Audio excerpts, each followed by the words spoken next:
పిల్లలు అల్లరి చేస్తే తల్లిదండ్రులకు ఆనందం, కానీ అదే అల్లరి శృతి మించితే భరించడం మహా కష్టం. కొంతమంది పిల్లలు అతి చురుకుగా కదులుతుంటారు. వారి నడత, మాట తీరు కూడా అలాగే ఉంటుంది. మరికొందరు మహా నెమ్మదిగా ఉంటారు. బద్ధకానికి చిరునామాగా చెప్పుకోవచ్చు. కొందరిలో పెంకితనం, మరికొందరిలో మొండితనం కనిపిస్తుంటుంది. నిజానికి ఇవన్నీ పిల్లల్లో కనిపించే ప్రవర్తనాపరమైన లోపాలే అంటారు మానసిక వైద్యులు. పిల్లల్లో మానసిక సమస్యలేంటని తల్లిదండ్రులు చాలామంది ఈ రకమైన లోపాల్ని పెద్దగా పట్టించుకోరు. నిజానికి ఇలాంటి ప్రవర్తనాపరమైన లోపాలకు ఆదిలోనే చికిత్స అందించాలని చెబుతారు డాక్టర్లు. పిల్లల్లో ప్రవర్తనాపరమైన లోపాలు, వాటిని చక్కదిద్దే మార్గాల గురించి డాక్టర్ని అడిగి ఇప్పుడు తెలుసుకుందాం.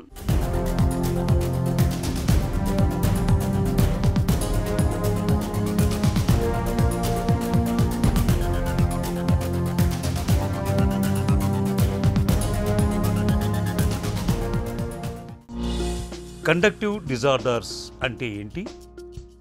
కండక్టివ్ డిజార్డర్ అనేది ఒక బిహేవియరల్ ప్రాబ్లం. బిహేవియరల్ అంటే ప్రవర్తనలో మనం గమనించే మార్పు. ఇది ఎక్కువగా మగపిల్లల్లో కనిపిస్తుంది ఆడపిల్లల్లో కంటే. ఎందుకంటే హార్మోనల్ ఎఫెక్ట్ అనేది మగపిల్లల్లో ఎక్కువ ఉంటుంది కాబట్టి మనకి మగపిల్లల్లో ఎక్కువగా కనిపించే ఒక బిహేవియరల్ ప్రాబ్లం. పిల్లల్లో ప్రవర్తనాపరమైన లోపాలను ఎప్పుడు పట్టించుకోవాలి? ఎక్కువగా మనం చూస్తే కనుక 10 నుంచి 19 ఏళ్ల వయసులో ఉండే మగపిల్లల్లో మనకి బాగా కనిపిస్తుంది. దానికి గల కారణాలు మనము ఫ్యామిలీలో రన్ అయ్యే సిమిలర్ ప్రాబ్లమ్స్ అని చెప్పుకోవచ్చు, లేదా ఇంట్లో గొడవలు, ఇంట్లో ఉండే ఎన్విరాన్మెంట్, అమ్మా నాన్నల మధ్య జరిగే గొడవలు, లేదా పెరుగుతున్న వాతావరణం, ఎక్కువ సబ్స్టాన్స్ అబ్యూస్ లేదా డ్రగ్ అబ్యూస్ ఉన్న వాతావరణం కనుక చూసుకున్నా కూడా, లేకపోతే ఇంట్లో అతి గారాబం చేసి కోపం అనేది కంట్రోల్ చేయలేనప్పుడు, ఇటువంటి కారణాలు మనం చెప్పుకోవచ్చు.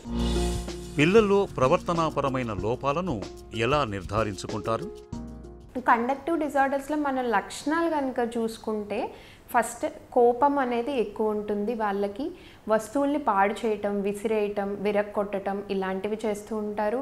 అబద్ధాలు ఆడటం, దొంగతనాలు చేయటం, తిట్టటం, దూషించటం ఇలాంటివి కూడా కనిపిస్తూ ఉంటాయి. తర్వాత రూల్స్ బ్రేక్ చేయటం, అంటే స్కూల్కి వెళ్ళకపోవటం, ఇంట్లో మనం ఏదైనా చెప్తే దానికి ఆపోజిట్గా చేయటం, ఇట్లాంటివన్నీ మనం లక్షణాలుగా చూసుకోవచ్చు.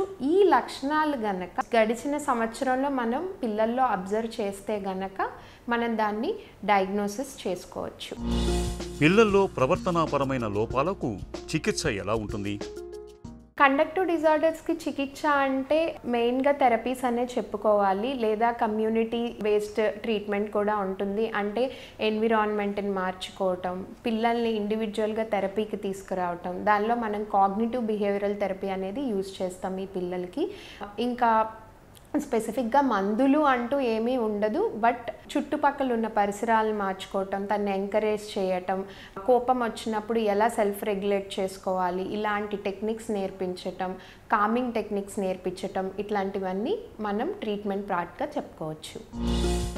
పిల్లల్లో ప్రవర్తనాపరమైన లోపాలు కనిపిస్తున్నప్పుడు తల్లిదండ్రులు ఎలాంటి జాగ్రత్తలు తీసుకోవాలి? ఇప్పుడున్న కరెంట్ జనరేషన్కి ప్రవర్తన లోపాలు అనేవి చాలా కామన్గా జరుగుతున్నాయి. ఎందుకంటే ఎక్సెసివ్ మీడియా యూసేజ్ చేయటం వల్ల, అంటే ఫోన్స్ లేకపోతే ఇంటర్నెట్ ఎక్కువ యూజ్ చేయటం, సోషల్ మీడియాస్ ఎక్కువ యూజ్ చేయటం, ఎక్కువసేపు ఆన్లైన్ క్లాసెస్లో కూర్చోవటం, ఇలాంటి వాటిలన్నిటి వల్ల కూడా మనం ప్రవర్తన లోపాలు అనేది బాగా చూస్తున్నాము. ఇలాంటి మీరు మీ పిల్లల్లో గమనించినప్పుడు వాళ్ళతో కూర్చోవటం, వాళ్ళతో మాట్లాడటం, స్క్రీన్ యూసేజ్ అనేది కొంచెం కంట్రోల్ చేయటం, పేరెంట్స్ పర్యవేక్షణలో ఫోన్ వాడటం లేదా ల్యాప్టాప్ వాడటం, ట్యాబ్ వాడటం, వాళ్ళు ఎటువంటి వెబ్సైట్స్ వాడుతున్నారు, వాళ్ళు ఎటువంటి కంటెంట్ అప్లోడ్ చేస్తున్నారు, ఎటువంటి కంటెంట్ చూస్తున్నారు యూట్యూబ్లో కానీ ఇంకా మిగతా ఏ సోషల్ మీడియా యాప్స్లో అయినా కానీ, ఎక్కువ ఫైటింగ్కి రిలేటెడ్ గేమ్స్ ఆడటం, దానివల్ల కూడా మనకి కోపం కంట్రోల్ అనేది, అంటే కోపాన్ని కంట్రోల్ చేసుకోలేకపోవటం అనేది రావచ్చు. దానివల్ల ఒక కైండ్ ఆఫ్ డోపమైన్ రిలీజ్ అవటం వల్ల ఎగ్జైట్మెంట్ రావచ్చు. సో ఎటువంటి గేమ్స్ ఆడుతున్నారు మన పిల్లలు, ఎటువంటి మీడియా యూస్ చేస్తున్నారు, ఎటువంటి కంటెంట్ చూస్తున్నారు, ఇలాంటివి కూడా గమనిస్తూ ఉండండి. వాళ్ళలో చిన్న చిన్న ప్రవర్తన లోపాలు, వేరే వాళ్ళతో ఎలా మాట్లాడుతున్నారు, పెద్దవాళ్ళతో ఎలా మాట్లాడుతున్నారు, పిల్లలతో ఎలా ప్రవర్తిస్తున్నారు, ఇలాంటివన్నీ అబ్జర్వ్ చేసుకొని వాళ్ళతో కూర్చొని ఏ చిన్న మార్పులు కనిపించినా వాళ్ళని గైడ్ చేస్తూ కూర్చొని వాళ్ళకి సపోర్ట్ చేస్తూ వాళ్ళకి ఒక కంఫర్ట్ అనేది చేస్తూ ఉంటే కనుక మనము ఇటువంటి కాండక్ట్ డిజార్డర్స్ని ప్రివెంట్ అయితే చేసుకోవచ్చు. కానీ బాగా చేదాటిపోయింది, లక్షణాలు మనం కంట్రోల్ చేయలేకపోతున్నాం అన్నప్పుడు డెఫినెట్గా మెడికల్ హెల్ప్ అనేది తీసుకోవచ్చు. పిల్లలకి ఫిజికల్ ఎక్సర్సైజెస్ అనేవి ఇంట్రడ్యూస్ చేయటం, రోజువారీ వాళ్ళ దినచర్య ఎలా ఉండాలి అనేది ప్లాన్ చేసి ఉంచటం, యాక్టివిటీస్ ఇంట్రడ్యూస్ చేయటం, వాళ్ళకి ఇష్టమైన స్కిల్స్ని డెవలప్ చేయటం, ఇలాంటివి కూడా హెల్ప్ చేయటం వల్ల మనం బిహేవియరల్ ఇష్యూస్ అనేవి కంట్రోల్ చేసుకోవచ్చు. పిల్లలు వాళ్ళ ముందు గొడవలు పడటం, లేదా వాళ్ళ ముందు బ్యాడ్ వర్డ్స్ యూజ్ చేయటం, లేదా వాళ్ళ ముందు వస్తువులు విరక్కొట్టడం, లేదా వాళ్ళ ముందు ఇంపార్టెంట్ అయిన డెసిషన్స్లో ఆలోచన లేకోకుండా డెసిషన్స్ తీసుకోవటం, ఇవన్నీ మనం ఎగ్జాంపుల్ సెట్ చేస్తున్నట్టు ఉంటుంది మన పిల్లలకి. సో ఇటువంటివన్నీ కూడా పిల్లలు అబ్జర్వ్ చేసుకొని వాళ్ళ ప్రవర్తనలు అనేవి వాళ్ళు అడాప్ట్ చేసుకుంటారు. ఓ మా నాన్నగారు ఇలా చేశారు, లేదా మా అమ్మ ఇలా చేసింది, నేను కూడా చేయొచ్చు అని ఒక కాన్ఫిడెన్స్ వాళ్ళకి వస్తూ ఉంటుంది. సో పిల్లల ప్రవర్తనకి 90 to 95% కారణం తల్లిదండ్రులు అని చెప్పుకోవచ్చు. సో మీరు మీ పిల్లలతో ఉన్నప్పుడు ఎలా మాట్లాడుతున్నారు, ఎలా బిహేవ్ చేస్తున్నారు అనేది కూడా చాలా అవసరం. వాళ్ళని మనం దూషించే ముందు, లేదా వాళ్ళని మనము చెప్పే ముందు మీకు ఈ ప్రాబ్లం ఉందనే మనం ఎంతవరకు ఉంటున్నాం వాళ్ళ ముందు అనేది మనం చెక్ చేసుకోవాల్సిన విషయం. పిల్లల్లో ప్రవర్తనాపరమైన లోపాల్ని సరిదిద్దేందుకు ఇవాళ ఆధునిక వైద్యంలో చక్కటి పరిష్కార మార్గాలు అందుబాటులో ఉన్నాయి.